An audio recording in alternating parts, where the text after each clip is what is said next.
We created an entire module in NICU Nook for managing the emotional aspects of having a baby in the NICU. There, you'll find information on common thoughts and feelings in NICU parents, the stress response in the NICU, challenging intense or difficult thoughts, how to reduce stress, increase support, and promote bonding, and perinatal mood and anxiety disorders, bonding with your baby throughout emotional challenges, and communicating your feelings and needs with loved ones. In this module, we'll discuss typical emotions in NICU parents, as well as the function of emotions. First, we want to acknowledge and validate that having a baby in the NICU can be incredibly stressful. It is normal and okay to feel overwhelmed, uncertain, anxious, sad, angry, and every feeling in between. You are absolutely not alone. Many parents have the same questions, feelings, and uncertainties. Here are a few examples of what we've heard from NICU parents again and again. You might feel anxious or worried about your baby's health or well-being. The way your baby looks or their behaviors might make you feel uneasy. The use of complex medical terminology in the NICU can feel confusing. Your baby's monitors, alarms, and wires may feel overwhelming or scary. You may feel a loss around what you envisioned for your delivery. You may also feel the loss of your expected role in your baby's care, the postpartum period you dreamed about, or the baby you envisioned that you would take home with you. You may feel angry about the first days of your baby's life and how they turned out. It's also okay to feel sad that you don't get to spend as much time with your baby as you had hoped. And you may feel guilt about how your baby ended up in the NICU. Guilt often follows self-blame type thoughts. Further along in NICU Nook, we show you how to challenge these types of thoughts as a way to provide some relief from difficult, strong emotions like guilt.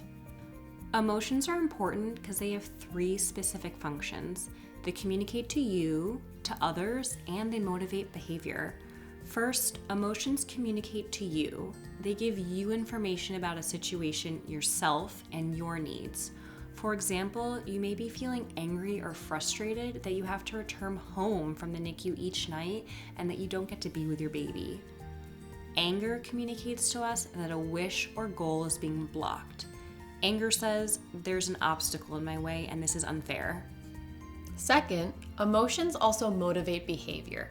They help you act in a situation, overcome obstacles, and connect with others. So, using that recent example, anger may motivate you to tackle each obstacle to being present with your baby or make the most out of each moment that you are with your baby. You might try to make the commute to the NICU easier, bring your other children to the NICU to eliminate the obstacle of childcare, or even start asking your baby's nurse tough questions about caregiving. Third, emotions also communicate to others and can influence their behaviors and feelings. So, for example, if you're feeling scared or anxious about visiting the NICU, your partner might see your fears and want to approach and connect with you, to understand your fears, to help you face your own fears, and maybe even encourage you to visit the NICU with them. Or, if your loved one is feeling sad, you might notice their downcast look, shrug shoulders, or tears, and approach them with empathy, kindness, and curiosity. For a list of emotions and their functions, check out our handout attached to this module. Because emotions are so important, we don't want to and can't get rid of them. They may be uncomfortable, but they're also vital.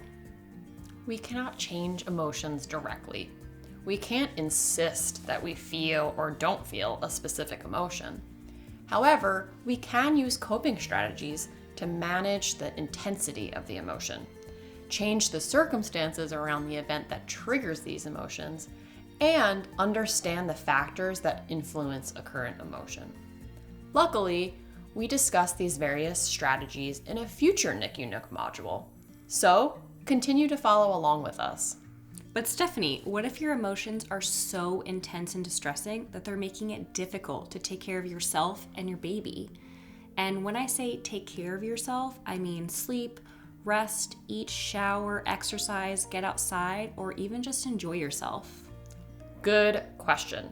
Then I would suggest speaking to a mental health professional.